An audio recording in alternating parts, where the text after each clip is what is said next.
You ready? Yeah. Yeah. You ready? Yeah. We're going. It's just the internet, man. And you got a lot of people who just come on some bullshit, because I post on other sites and, man, it never fails. It's always posters like that everywhere you go. Yeah, let me read this little paragraph here. Was Andre Berto bought out of the Mosley fight? It says there are serious rumblings circulating through insider circles that Andre Berto has become the second Al Haymon boxer to have been bought out of a fight in the last 2 weeks. Last week, Jermaine Taylor formally removed himself from the Super 6 tournament, and now Andre Berto, 1 week removed from the natural disaster in Haiti, is no longer fighting Shane Mosley on January 30th. Boxing Talk spoke with Berto last week when he told us that he planned on returning to the gym 2 days after the quake, and the thought of a postponement was something he was unwilling to accept.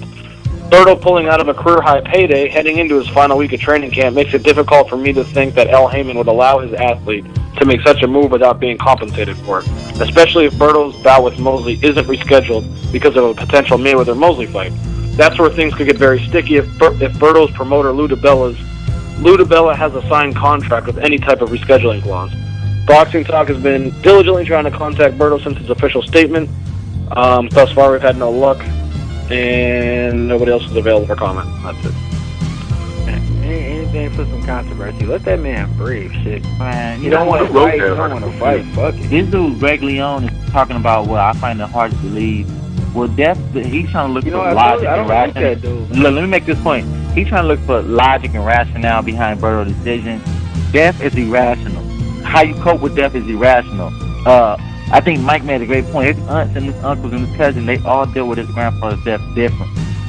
Sometimes it don't hit you to a week or 2 weeks or even a month later till you finally realize, you know what, these people are gone. This man lost 8 family members, 8, and people are still missing. He probably went in the camp like, you know what, and somebody had to probably talk to him, or you don't know what happened when it finally hit him. You know what, I need to do more than stay the sidelines. I need to get involved and find my people. And you know what?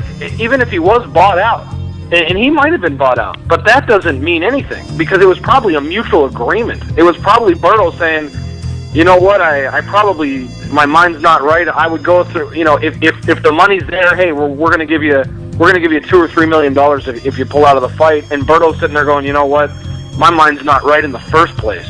So for Berto, it probably worked out fine. Like, yeah, you know what, I really don't want to do this fight now. My mind's somewhere else, and if you guys are willing to pay me a couple million, then it's the best decision for me right now. I mean, yeah, I actually have a feeling that's what happened, actually. Yeah, he probably was bought out, but that doesn't mean he's ducking anybody or doing anything. It was probably a mutual agreement on all of it. I think it was. It's like, they was just looking out for their fighter. Yeah, I mean, Berto's not like there 100%. Like your boss telling you don't have to come into work today because you know you had a bad death in the family. No different. Yeah, exactly. I think that's the same thing, too. That's a good point you brought up, too, because, I mean, they do the same thing when you go to jail. I mean, they did that for me whenever I had a family member die. They let me start working, and they still gave me money, you know, because they say, you know, and I'm not saying Berto needs the money, but that's the same thing. I mean, they gave me a full day's payday, you know.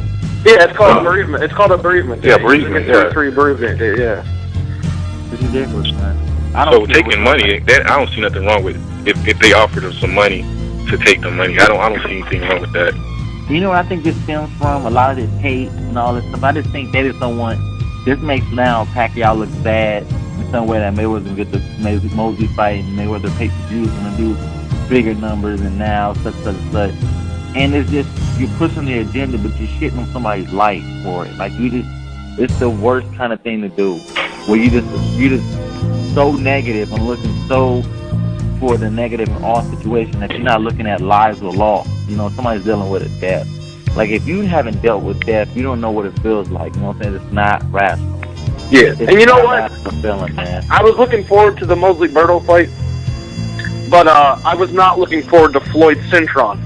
So if we have to lose Mosley-Berto in order to get Floyd-Mosley, well, then so be it. It sucks that we have to wait a couple more months for it, but yeah, you know, I'm okay with it. It's fine. Exactly. Yeah. Exactly. Not to get off the topic, man. I mean, I'm just gonna be real as far as that, man. I really didn't want to see the Mayweather-Mosley fight happen because I want to see Pacquiao fight Mosley. Mosley. Yeah, that's I mean, that's just me being biased, though. Why is that? Why do you rather see that instead of Mayweather Mosley? Why they can't do both? Why can't? Oh, because I'm a fan of Pacquiao. That's what I'm saying. I'd rather see Pacquiao take him.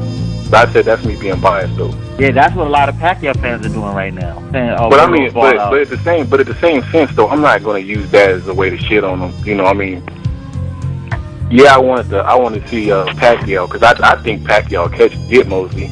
I want to see that fight, but at the same time, I'm not going to shit on Berto and everybody like that because of that. I mean, I'd favor Pacquiao over Mosley. Yeah, I think Pacquiao would stop Mosley.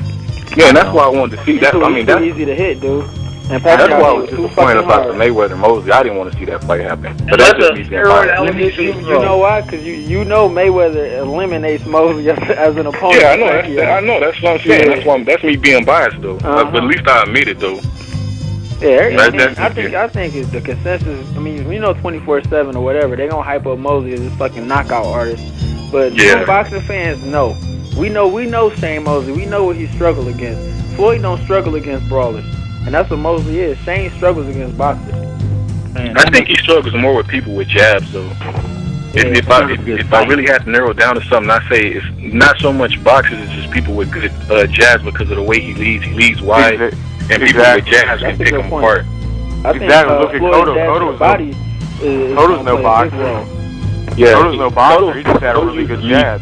Yeah, he used that lead jab, and that's the same thing Vernon did. That's the same thing Winky Wright did, and that's the thing. I think it's going to be a close fight, just depending on how good Floyd uses the jab. I mean, he doesn't use it as much as I would like to see him if I was a fan of his, but I think it's because he didn't. I'm not too sure. Is it because he doesn't have to? Yeah, he said he don't. He said if he used the jab a lot, then he let his opponents time him, and that means that he in a rhythm. He said he's